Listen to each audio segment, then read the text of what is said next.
Hello friends, तो शुरू करते हैं पीवाईक्यू सीरीज 3 का एक इम्पॉर्टेंट क्वेश्चन कि स्वतंत्रता के बाद भारतीय प्रांतों का पुनर्गठन किस प्रकार किया गया।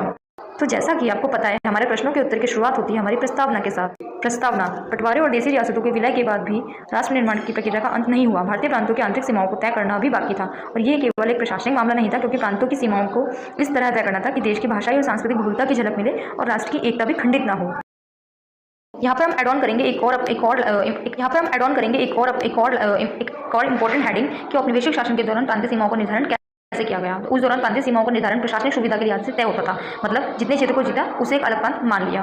और प्रांतों की सीमा इस बात से भी तय होती थी कि किसी रजवाड़े के अंतर्गत कितना इलाका शामिल है, ठीक है ना। समझने के लिए कर दिया अलग से, क्योंकि लेकिन इस तरह सीमाओं के बंटवारे करने से वहाँ की सांस्कृतिक एवं भाषा के आधार पर जनता के हितों की पूर्णतः अनदेखी होती थी। मतलब जिसमें किसी विशेष धर्म जाति वालों की बहुलता हो सकती थी या विभिन्न धर्मों की बहुलता हो सकती थी, लेकिन सभी को क्या हो गया, एक प्रांत बनाने के लिए बाध्य थे। लेकिन भारत सरकार ने इस बंटवारे को बनावटी मानकर खारिज कर दिया और बंटवारे का आधार भाषाई आधार पर किया गया।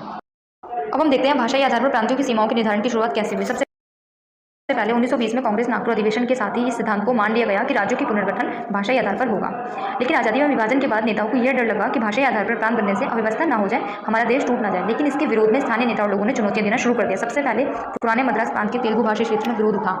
विशाल आंध्र आंदोलन, जो कि आंध्र प्रदेश नाम से अलग राज्य बनाने के लिए चलाया गया आंदोलन, ने मांग की कि मद्रास प्रांत के तेलुगु भाषी इलाकों को अलग करके।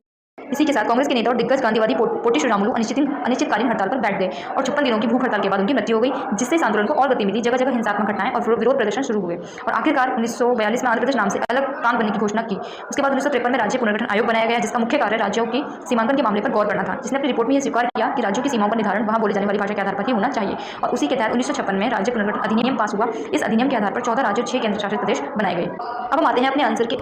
चिंता थी कि कहीं हमारा देश टूट ना जाए या देश की एकता खंडित ना हो जाए, लेकिन देश टूटा नहीं। इसके बजाय देश टूटने के बजाय से देश की एकता और ज़्यादा मजबूत हुई। सबसे बड़ी बात, इससे विभिन्नताओं के सिद्धांत को बल मिला। मतलब कि हम विभिन्नता, इतने सारे विभिन्न प्रकार के लोग, धर्म, जाति, संस्कृति, भाषा के आधार पर अलग होने के बावजूद सभी लोगों को एकीकरण संभव हो पाया इस सिद्धांत के द्वारा, है ना। क्योंकि जब हम ये बोलते हैं कि हमने लोकतंत्र को अपनाया है, इसका मतलब केवल चुनाव होने से नहीं है। लोकतंत्र को चुनने का अर्थ होता है कि हम अपनी विभिन्नताओं को पहचानना और उनका एकीकरण करना। इसी के साथ हमारा यह आंसर होता है समाप्त।